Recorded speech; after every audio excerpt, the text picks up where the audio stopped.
This year, I plan on pursuing zero waste living, and one of the best ways to do that is by composting. Now, there are many benefits to composting, but one of my favorites is that food scraps and other types of organic waste is used in a very useful manner instead of just ending up in the landfill. Now, composting is super easy and anybody can do it. I found this great tutorial online of someone just using a bucket, but basically you need air, you need water, you need brown organic waste like leaves, and you need green organic waste in about a 3-to-1 ratio. The end result is this amazing soil that can be used for gardening. Now, step by step, first, you need to pick a location. Some people prefer their backyard, like I do. Some people use worms to break down food scraps, which is good for indoor composting. Some people use tumblers, and there's also the bokashi method, which we'll talk about in just a moment. So a good compost bin is going to have roughly 3-to-1 brown organic waste versus green organic waste.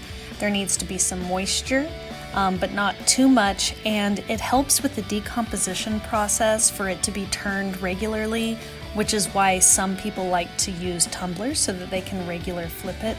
And then after a while, you'll have this beautiful soil. So what should you put in a compost bin? I think it's amazing how much can go in there. So things like cardboard, dead leaves, newspaper, egg cartons, things that you wouldn't expect. So it's not just the green waste like the vegetable scraps or weeds or other items that can go in there. There's so much that people just throw away in their regular trash that can go in a compost bin. However, there are some items that should be avoided. For instance, meat can attract pests and it can be problematic. But if you do small amounts and maybe small amounts of bones, it's not so bad. I tend to throw everything into my compost bin. But one thing you should definitely avoid is pet waste, because this can have harmful pathogens and harmful bacteria, as well as human waste. I feel like that should be self-explanatory, but you never know. Some people avoid dairy products just because they can take a little bit longer to break down. I still toss them in there sometimes, and it can also go rancid. Things that might have a bad smell whenever they start to decompose. Grease doesn't do well in a compost bin, nor does fat. But there are a lot of people that say anything that breaks down, you might as well just throw in there. Now, if I was going to have a recycling and upcycling business someday, I want to do it right. So I would have to find solutions for these other types of waste and things that can't go in the compost bin. But these are generally the main things that shouldn't go in there: meat, dairy, oily foods, diseased plants, pet and human waste. And some people take it even further and they talk about citrus and other things. Now, depending on the type of composting method will determine what you can put in there. So high temperature composting can actually break down pathogens in the meat and the dairy and other harmful products that might go in there. The bokashi method, which is very cool, uses an airtight container and bokashi bran. And this includes meat and dairy for people that are wanting to compost everything.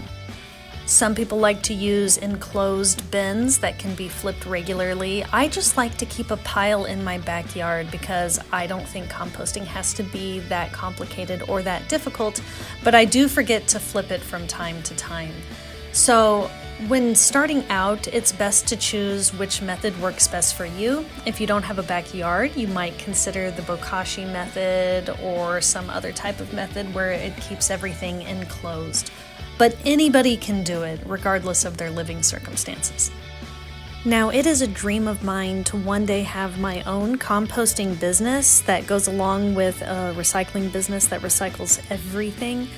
But one step at a time, I want to make sure that I'm first able to do my own composting in my backyard sufficiently before I start branching out and offering my services.